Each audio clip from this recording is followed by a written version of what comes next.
They say children ask the best questions because they haven't yet learned to be afraid of the answers. A little boy once looked up at his mother after a funeral and asked, "Where does God sleep?" Not who is God or why did someone die, but where does God go when the world is dark? It's the kind of question that sounds innocent, even poetic. But dig deeper and you'll feel the tremor beneath it. Because behind that question is another. When a world feels broken, abandoned, and cold, is anyone still watching? For centuries, mystics and prophets wrestled with this same silence. The desert fathers of early Christianity spoke of the dark night of the soul, a time when God feels absent, when all spiritual comfort evaporates.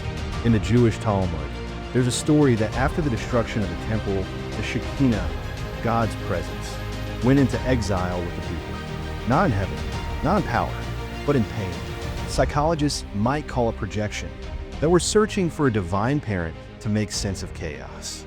That a child asking where God sleeps is simply echoing his own fear of sleeping alone in a dark room. But maybe it's more than that. Maybe we're wired to look for sacred presence in absence, to wonder if behind silence there's meaning. Maybe God doesn't sleep in the clouds or temples or scriptures.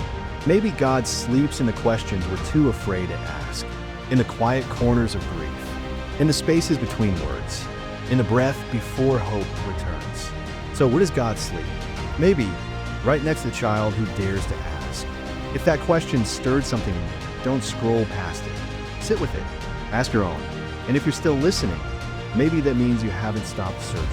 Like, subscribe, and let this question echo through your day. Where does your soul go when the light disappears?